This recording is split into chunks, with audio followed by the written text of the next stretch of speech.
ప్రేక్షకులకు నమస్కారం. డిసెంబర్ 9, 10 తారీఖుల్లో అంటే శనివారం, ఆదివారం ప్రముఖ స్టాక్ మార్కెట్ అనలిస్ట్ రామిరెడ్డి గారు ETF index funds, mutual funds మీద ఎడ్యుకేటివ్ వెబినార్ కండక్ట్ చేయబోతున్నారు. దీనికి 3000 రూపాయలు ఫీజు పే చేయవలసి ఉంటుంది. ఆసక్తి ఉన్నవారు కింద స్క్రోల్ అవుతున్న నెంబర్ కాల్ చేసి వెంటనే మీ రిజిస్ట్రేషన్స్ను పూర్తి చేసుకోగలరు. Hi, Sundara Ramireddy from RCP Technology. Long term point of లో ఇన్వెస్ట్మెంట్ సక్సెస్ఫుల్గా మీరు ఇన్వెస్టర్ లాగా ఉండాలి అంటే కనుక డెఫినెట్గా 3 క్వాలిటీస్ లేదా 3 educational things you have to learn it అండి. ఒకటి ఫైనాన్షియల్ లిటరసీ. మీరు ఖచ్చితంగా ఫైనాన్షియల్ లిటరసీ బాగా తెలిసి ఉండాలి.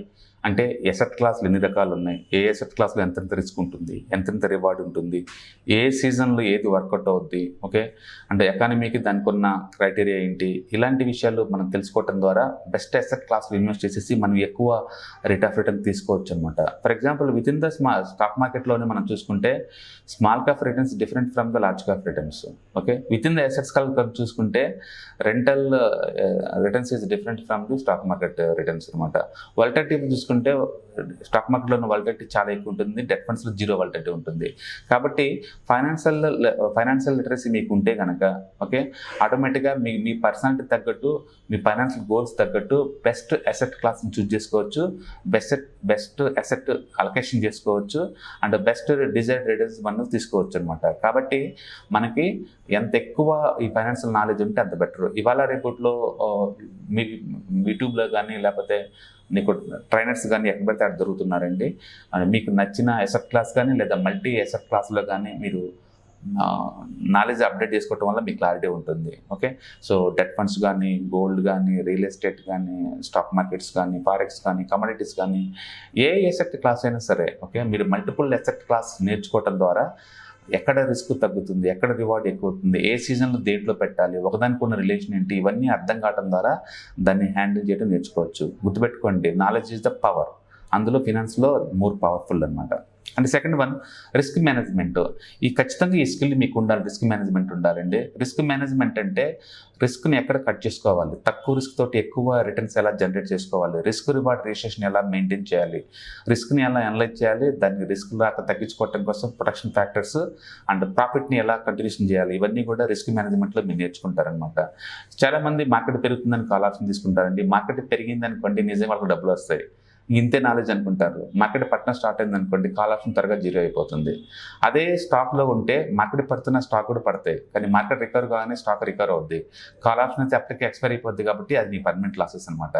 కాబట్టి రిస్క్ మేనేజ్మెంట్ చాలా ఇంపార్టెంట్. అసెట్ని అర్థం చేసుకోవటం, అసెట్లో ఉన్న రిస్క్ ఎంత, రివార్డ్ ఎంత, లాస్ని మినిమైజ్ చేసుకోవడం వల్ల, ప్రాఫిట్ని కంటిన్యూ చేసుకోవటం వల్ల, ఇవన్నీ మీకు క్లారిటీ ఉండాలి.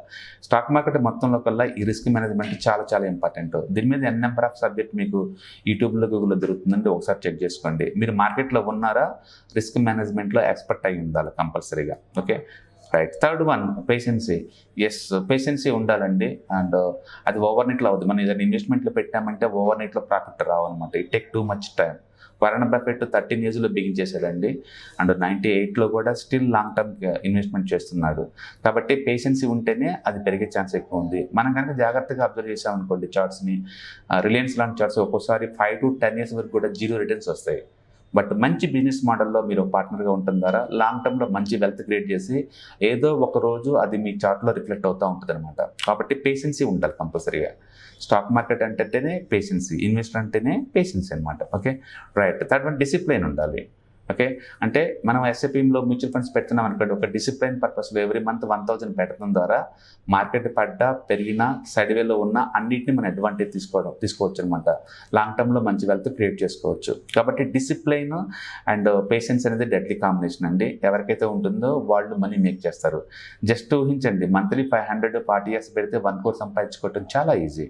అది సింపుల్, బట్ అంత ఈజీ ఏం కాదు. ఎందుకు చాలామంది రిటైర్మెంట్కి కూడా ఇంకా అమౌంట్ లేకుండా రిటైర్మెంట్ దగ్గరికి వస్తుందంటే చాలా భయపడుతూ ఉంటారు, జాబ్ ఉడిద్దని. అంటే they don't plan proper way అనమాట. అందుకనే మనం అనుకున్న ఈ financial literacy and risk management అంటే డిసిప్లైన్, పేషెన్సీ, ఈ క్వాలిటీస్ కనుక ఎవరి దగ్గర ఉంటే కనుక డెఫినెట్గా లాంగ్ టర్మ్లో మంచి వెల్త్ క్రియేట్ చేస్తారంటే మంచి ఫైనాన్షియల్ ఫ్రీడమ్ తెచ్చుకుంటారు.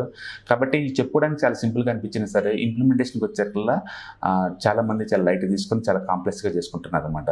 కాబట్టి ఎవరైతే మీ లాంగ్ టర్మ్లో మంచి సక్సెస్ సాధించాలంటే కనుక ఈ 3 స్కిల్స్ మీ దగ్గర నుండి చెక్ చేసుకోండి. ఒకవేళ మీ దగ్గర అనుకుంటే కనుక you get the financial freedom so early way. Okay, thank you, all the best.